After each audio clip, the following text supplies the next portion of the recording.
किसान भाइयों नमस्कार। मैं हूं दशरथ दाकड़। आप देख रहे हैं डी फार्मिंग यूट्यूब चैनल। चने की खेती से बम्पर उत्पादन लेने के लिए जब चने में फूल निकलना शुरू होते हैं उससे पहले आपको कुछ ज़रूरी काम चने की फसल में करने होते हैं। अगर ये काम आप समय पर कर लेते हैं तो इससे चने में फूलों का विकास अच्छे से होता है, फल भी ज़्यादा बनते हैं, फसल में किसी प्रकार की कोई बीमारी नहीं आती है, चने में ज़्यादा फुटाव आता है और आप चने की खेती से बम्पर उत्पादन ले सकते हैं। चने में फूल निकलने से पहले कौन कौन से ज़रूरी काम करने चाहिए, किन बातों का ध्यान रखना चाहिए, किन दवाओं का प्रयोग करना चाहिए, इस वीडियो में आपको पूरी जानकारी दी जाएगी। आप अगर चने की खेती करते हैं और बम्पर उत्पादन लेना चाहते हैं तो आप इस वीडियो को आखिर तक ज़रूर देखिए।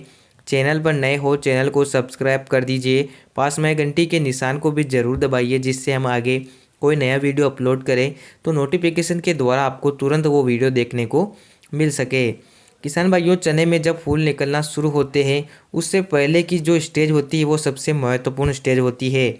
चने में फूल निकलने से पहले आप अपनी फसल का निरीक्षण करें।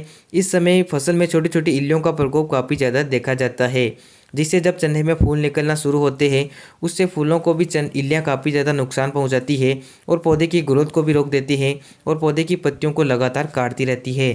तो चने में फूल आने से पहले अगर आपकी फसल में छोटी छोटी इल्लियों का अटैक नज़र आ रहा है तो आप तुरंत किसी भी अच्छे कीटनाशक का प्रयोग करें।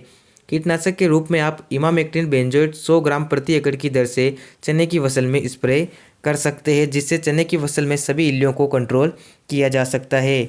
इसके अलावा चने में फूल आने से पहले आप चने में दूसरा पानी भी लगा दें, क्योंकि अगर इस समय आप चने में दूसरा पानी लगाते हैं तो इससे चने की ग्रोथ भी अच्छे से होती है, पौधे में नमी बनी रहती है, जिससे फूलों का विकास अच्छे से होता है। बहुत से किसान भाई चने में फूल आने के बाद पानी लगाते हैं जिससे पौधे की हाइट ज़्यादा हो जाती है, फूलों का विकास अच्छे से नहीं होता है और फूल झड़ भी जाते हैं, पौधा भी नीचे गिर जाता है। तो आप चने में फूल निकलने से पहले दूसरा पानी लगा सकते हैं। दूसरे पानी के साथ ही अगर पौधे की बढ़वार कम है, ग्रोथ भी कम है, तो आप लगभग 25 से 30 किलोग्राम प्रति एकड़ की दर से यूरिया का प्रयोग भी कर सकते हैं, जिससे आपको काफ़ी अच्छा रिजल्ट मिलेगा। इसके अलावा चने में उगटा रोग का प्रकोप भी काफ़ी ज़्यादा देखा जाता है, जिससे चने के पौधे एकदम से सूख जाते हैं और पूरे खेत में यह बीमारी तेज़ी से पनपती है। उगटा रोग की रोकथाम के लिए आप CM75 यानी कि कार्बेंडाजिम मैंकोजेब फंगिसाइड का प्रयोग भी कर सकते हैं। अगर आपने चने की फसल में बुवाई के समय सल्फर का प्रयोग नहीं किया है तो इस समय आप सल्फर का प्रयोग भी जरूर करें।